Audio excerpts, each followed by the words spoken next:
नमस्कार। आज आधुनिक भारत का एक टॉपिक है भू राजस्व व्यवस्था। आधुनिक भारत में प्लासी और बक्सर के युद्ध के बाद इलाहाबाद की संधि सन 1765 ईस्वी में हुई। इस संधि के प्रावधानों के अनुसार कंपनी यानी ईस्ट इंडिया कंपनी को बंगाल, बिहार और उड़ीसा में दीवानी वसूलने का अधिकार प्राप्त हो गया। यह एक लैंडमार्क फैसला था जो अंग्रेजों के पक्ष में गया था। दीवानी वसूलने का अधिकार प्राप्त करने के बाद अंग्रेजों ने जो उसके गवर्नर जनरल थे क्लाइव, उनके माध्यम से बंगाल में द्वैध शासन की व्यवस्था लागू कर दी। द्वैध शासन का मतलब राजस्व की वसूली नवाब नहीं करेंगे। राजस्व की वसूली करने का अधिकार अंग्रेजों को था। वो अपने कारिंदों के माध्यम से, अपने लोगों, जमींदारों के माध्यम से वो राजस्व वसूली का काम कर लिया करते थे। और जो प्रशासन के मामले थे, न्याय व्यवस्था के मामले थे, वो उन्होंने बंगाल के नवाबों पर छोड़ दिया। तो द्वैध शासन की व्यवस्था क्लाइव की किसानों के लिए बहुत ही ज़्यादा अत्याचारपूर्ण सिद्ध हुई। उनसे बहुत ज़्यादा टैक्स लिया जाने लगा। अकाल हो, महामारी हो, फसलें नष्ट हो गई हों, इससे कोई मतलब नहीं था। लगातार उन पे इस बात का दबाव रहता था कि वे मालगुजारी कैसे चुकाएं। तो कहा जाता है कि सन 1770 ईस्वी में बंगाल में जो अकाल हुआ था उसमें करोड़ों लोग मरे थे, लेकिन फिर भी अंग्रेजों की राजस्व वसूली एकदम कंप्लीट थी, फिट थी। अब आप समझ सकते हैं कि कितनी निर्दयता बरती जाती थी किसानों के साथ। इन्हीं बातों को मद्देनजर सन 1786 ईस्वी में कॉर्नवालिस गवर्नर जनरल बनता है बंगाल का, और उसने भू राजस्व व्यवस्था में बहुत आमूलचूल परिवर्तन करने का प्रयास किया। और उसने जो व्यवस्था लागू की उसको हम स्थायी बंदोबस्त, इस्तमरारी बंदोबस्त या अंग्रेजी में परमानेंट सेटलमेंट के नाम से जानते हैं। इसी के साथ थोड़े थोड़े अंतराल पर दो और व्यवस्थाएं लागू की गई जिनको हम रैयतवाड़ी और महालवाड़ी बंदोबस्त के नाम से जानते हैं। ये तीन हो गए, एक अस्थाई बंदोबस्त, दूसरा रैयतवाड़ी बंदोबस्त और तीसरा महालवाड़ी बंदोबस्त। ये भू राजस्व वसूलने की विधियां और प्रविधियां थी जिसको अंग्रेजों ने भारतीय क्षेत्रों में लागू किया जहां जहां वे शासन कर रहे थे। तो अब गौर करने वाली बात यह है कि इस टॉपिक को पढ़ने के लिए हमें इन सारी तीनों चीज़ों की विशेषताओं को समझना होगा, और इसको पढ़ने के लिए, इसको आसान करने के लिए हमने इसको कई खंडों में बांट रखा है। क्योंकि इम्तिहान में जब सवाल आते हैं प्रतियोगी परीक्षाओं में तो हर खंड से आ जाते हैं, और कई बार जब सांगोपांग तरीके से टॉपिक नहीं पढ़े हैं तो गलतियां हो जाती हैं।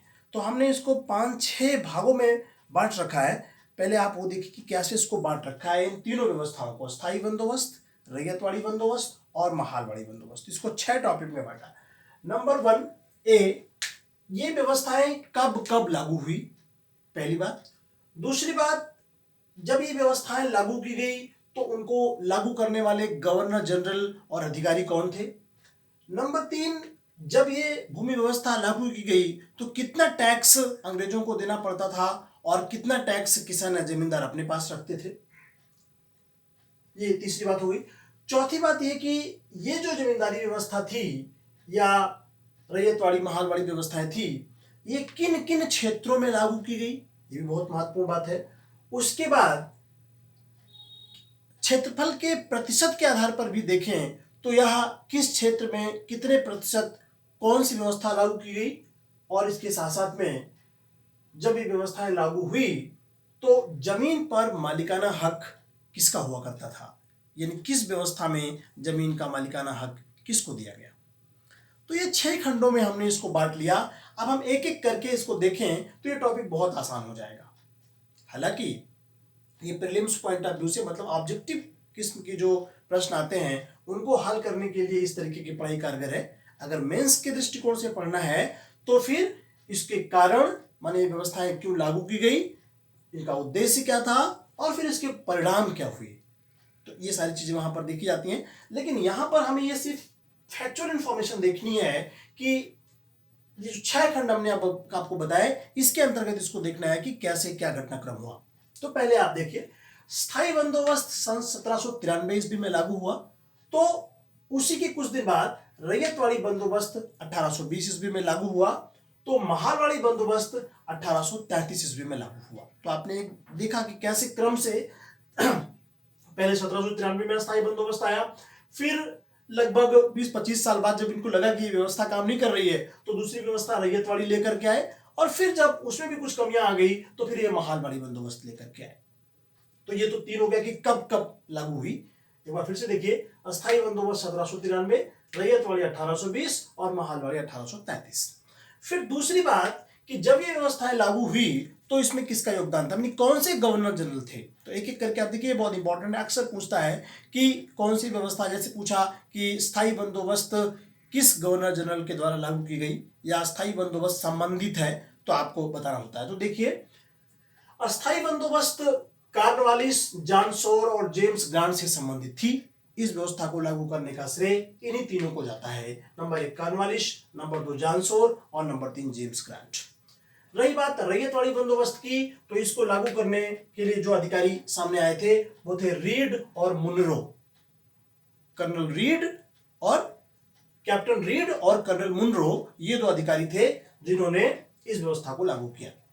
और महालवाड़ी बंदोबस्त को लागू करने वाला हाल्ट मैकेंजी था और उस सिस्टम को बनाने वाले मार्टिन बर्ट थे।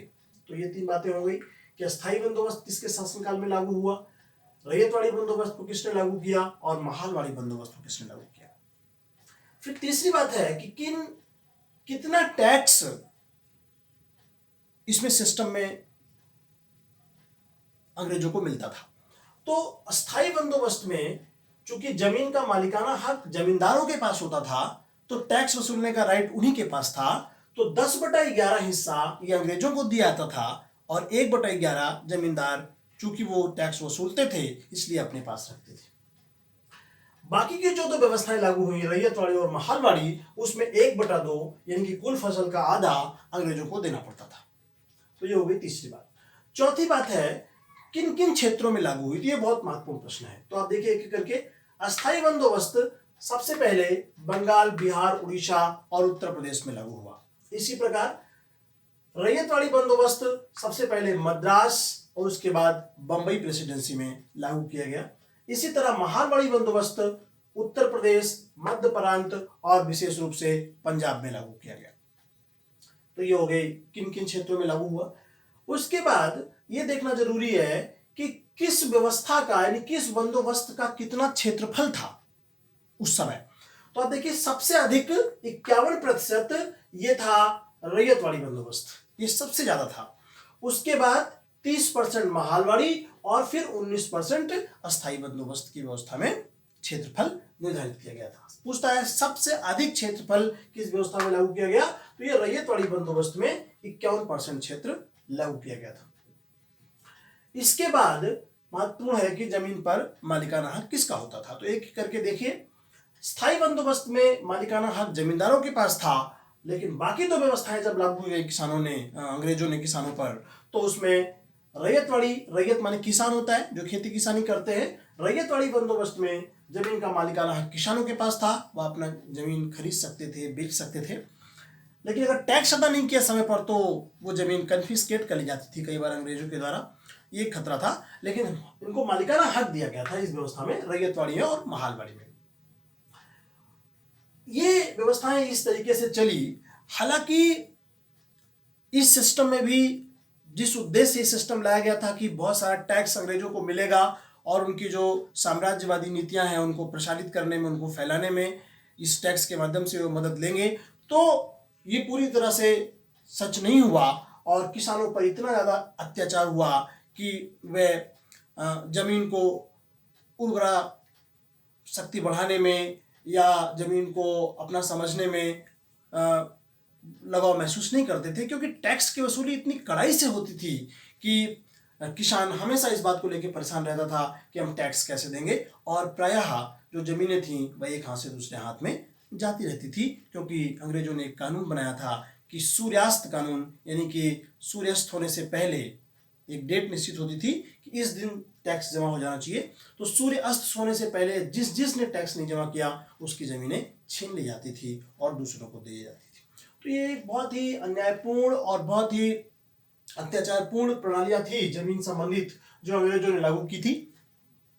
इनसे सवाल परीक्षाओं में बहुत ज़्यादा पूछे जाते हैं, और आप अगर इस बात को कई खंडों में जैसे हमने बांट के देखा है, वैसे अगर आप इसको बांट लें तो आप शायद सवाल गलत नहीं करेंगे। इसको जैसे ABCDEF में बांट लिया और हमने देख लिया इसको कि व्यवस्था कब लागू हुई, किसने किसने लागू किया, टैक्स कितना लेते थे, कितने क्षेत्रफल में लागू हुई थी कौन सी व्यवस्था, किन किन क्षेत्रों में लागू की गई थी, और जमीन का मालिकाना हक किसके पास होता था, इनका उद्देश्य क्या था।